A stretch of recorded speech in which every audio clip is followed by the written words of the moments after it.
beskikbaar.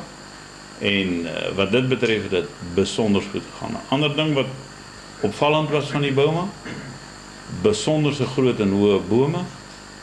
Soveel so as jy in die helikopter is, dan kan jy prakties nie eers die bome gesien het nie. Selfs nie eers as jy 'n tamelike hoogte is, wat eintlik ongewoon is. En ons het aanvanklik gedink dit gaan 'n bietjie lol, dat die bokke nie gewillig sal wees om te hardloop nie, maar alle krediet aan ons helikopterman. Dit het baie goed gegaan. Die bokke het baie mooi ingekom. Die laaste groep wat ons ingebring het van ver af gekom, maar het stap gekom en ek was op daai stadium ook saam in die helikopter gewees en ek het die bokke gesien wy 300 meter van die bome af. Toe het hulle nog geloop en wy. Ek wil amper sê die bokke het basies 150 meter ver gehardloop in die bome in. Wat eintlik fenomenaal was, as mense dit so kan stel. Maar net ter opsomming kan ek sê, ek het nog nie 'n operasie meegemaak wat so glad verloop het, wat so suksesvol was, sonder werklike insidente, en dat alles volgens plan verloop het, en laat ons presies die getal bokke gekry het wat ons wil kry. Ek moet daarom net by sê, ek dink die manne sal met my saamstem.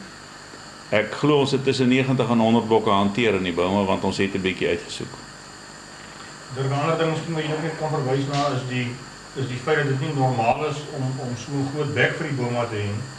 En miskien ook die feit dat dit gesê dis 'n besondere groot een gewees, as jy kyk na die omtrek daar.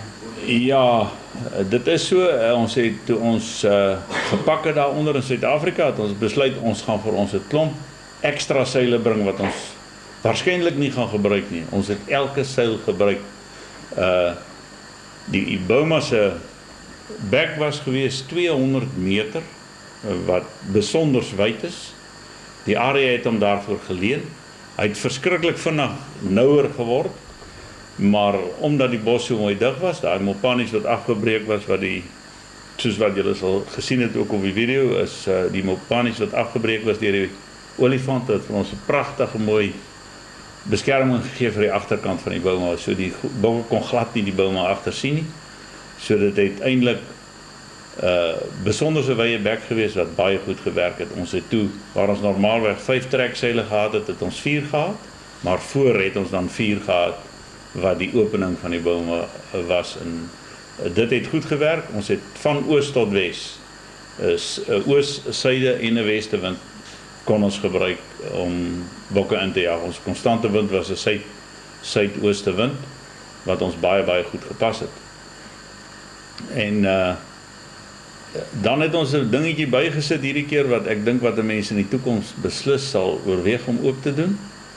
Ons het by die punte van die bek het ons 2 blinde seile sommer oor die gras laat lê. En ek dink ons het 1 trop bokke gewen deurdat daai seiltjie daar gelê het. Dirk, ons helikopterman, het ook so gesê. Die bokke het ingekom en was maar 'n bietjie steeks geweest. Maar die kantseiltjie wat ons eintlik maar sommer so op die gras laat lê, het die ding daar gedoen en die hele trop bokke het toe daar omgedraai en ingehardloop in die bome en ons kon daar ook dan sukses behaal. Maar oor die algemeen, ek weet nie, ek kan maar net sê ons was besonder gelukkig geweest met die hele operasie. Sover. Ons sien uit na die saak daarbo in Nika. Dit is ongeveer 800 km van hier af. Dit gaan totaal 'n ander operasie wees. Ons gaan glad nie met bomas werk nie. So ons sal maar hoop en vertrou dat die saak daarbo ook so geseën sal wees. En as die bokke goed breek, moet ek hulle regmaak. En as die bokke nie kan uitgelou het nie, moet ek my lewe waag. Nog net met 'n hotnot stap. Ja, nou is hy 2 blankes. Jy sien, 'n mens kan nou sê dat as ek nou 'n paar misdrives gehad het, dan sal Gideon 'n kans gekry. Ja, dan was dan meer drives. Nee, ek het net maar gedink op jou. Of was jy op jou gemiddelde vliegvermoë? Sou ek kans gekry. Of was jy meer robbers gekoop? Sy robbers gehad. Ja, wat ek van my kant af kan sê, ek dink dit was 'n baie groot sukses operasie geweest. Ons het so 'n paar insidente gehad toe ons hier aangekom het, toe die trok head gasket geblaas, toe ek en Jannie hom gou-gou 'n dag reggemaak. Met die vanger het goed gaan. Ek het so baie bokke aangery dat ek nie eens 'n kans gekry het om in die chopper te ry soos wat die ander ouens saam gery het nie. Op die tweede vrag wat ek gery het, toe die gooseneck se wiel afgebreek, was hier op die Shiri rivier gewees. Dit was nogal 'n skrikkerige ondervinding om die gooseneck so in die lug te sien opspring. Toe het ek maar stadig weer omgedraai, huis toe gekom.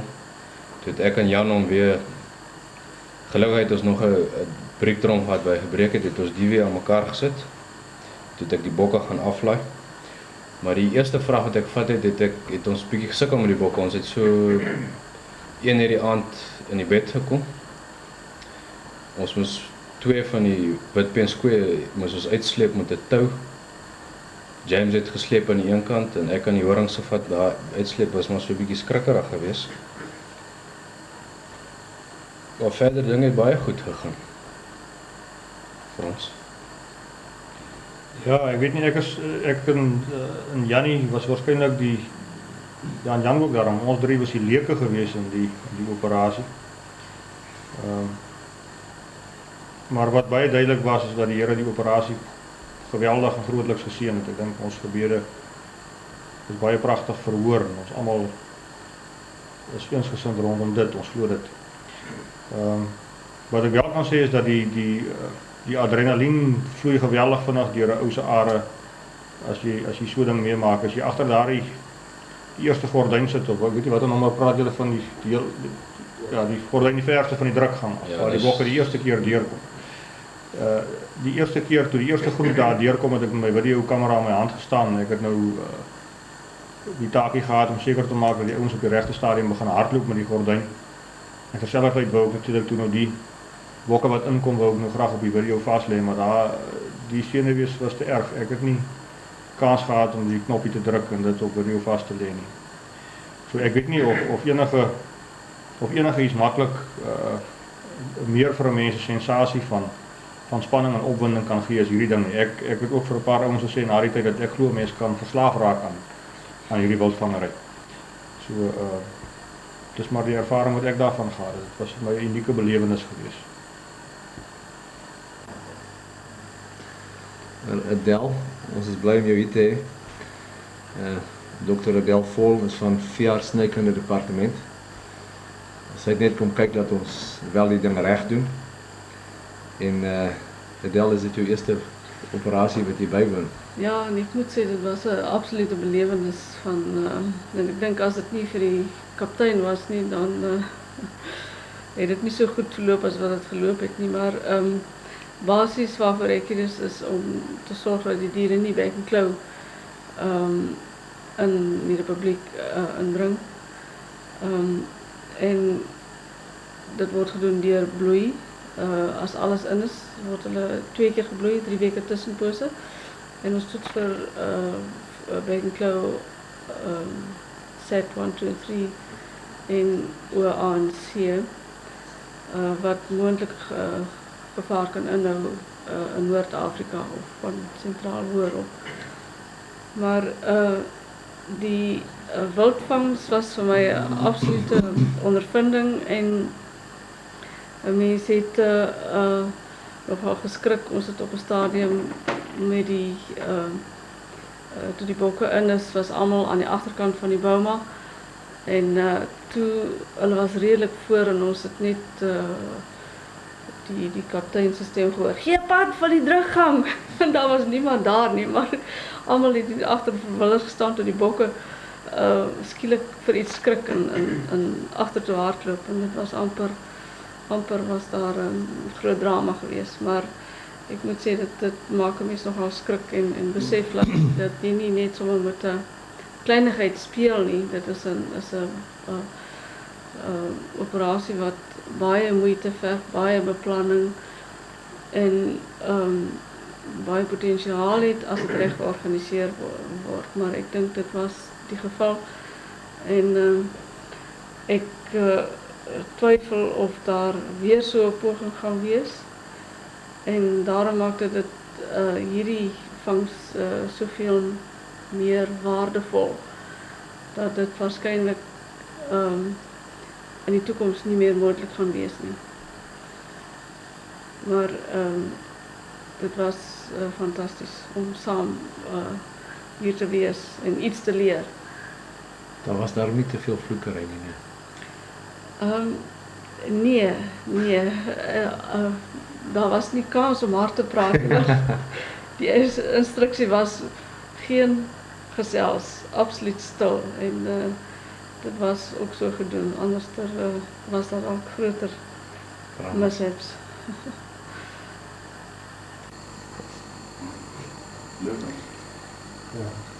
Ja, eerstens wil ek sê dit is vir my absoluut 'n groot eer en 'n voorreg om hierdie wildvang episode te kan meemaak saam met Johan en Dirk en al die kerels. Soos wat ek tussen die lyne kan aflei, moet dit een van die grootste pogings nog ooit in Afrika wees.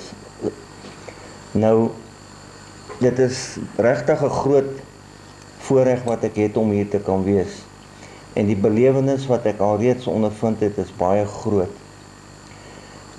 Ons het al heel wat materiaal met die videokamera gemaak. En ek dink ons gaan op die eind 'n pragtige video aan mekaar slaan.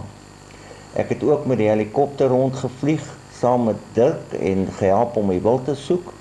En ek het al die dinge wat gebeur het afgeneem, soos wat die wild inkom, en soos wat Johan hulle dit behandel het, en ingespuit het, en behandel het vir bosluise en goed. En al die mense wat daar rondgestaan het, en die bokke aangejaag het, ek het alles op die kamera gesit.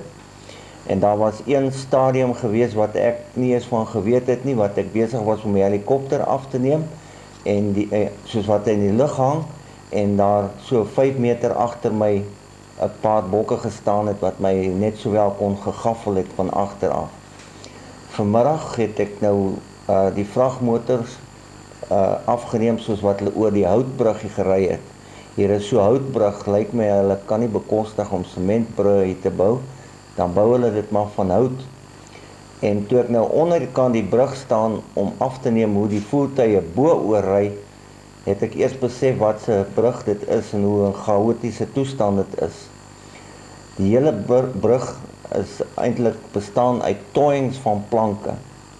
En ek dink is net 'n wonder dat almal veilig daaroor gery het. Nou is ons weer op pad môre, vertrek ons hier vandaan, dit is ons laaste aand hierso, soos julle gehoor het. En die volgende plek waar ons gaan werk is ongeveer 800 km hier vandaan. Nou ons glo dat dit daar ook 'n groot sukses sal wees, met die ervare hande van Johan en van Dirk. En dan wil ek ook melding maak van die presiesheid van hoe al die reëlings getref is. Dit is net ongelooflik om te sien hoe alles presies uitwerk soos wat Johan en Dirkie dinge gereël het. En die ander manne wat so saam in die span gewerk het, het almal pragtig mooi saamgewerk. En ek dink elkeen het dit geniet. En ek dink nie een van ons sal ooit Lewondi Park vergeet, hierdie nasionale park van Malawi nie. Ons het vanoggend so 'n bietjie gery, terwyl die swartetjies die bome opgebreek het, het ons daar na een van die ander kampe gegaan. Ons het na die groot rivier gaan kyk. Die rivier lyk my is seker maklik 'n half kilometer wyd. Ons het krokodille gesien en ons het bobbejane gesien en ons het rooibokke gesien, waterbokke en hier is sommer 'n klomp van alles. Nou, dit is dan nou soos ons nou afsluit, ons laaste aand hier in Lewondi, en dan sal ons maar môre voortgaan vir die tweede fase van hierdie wildvang ekspedisie.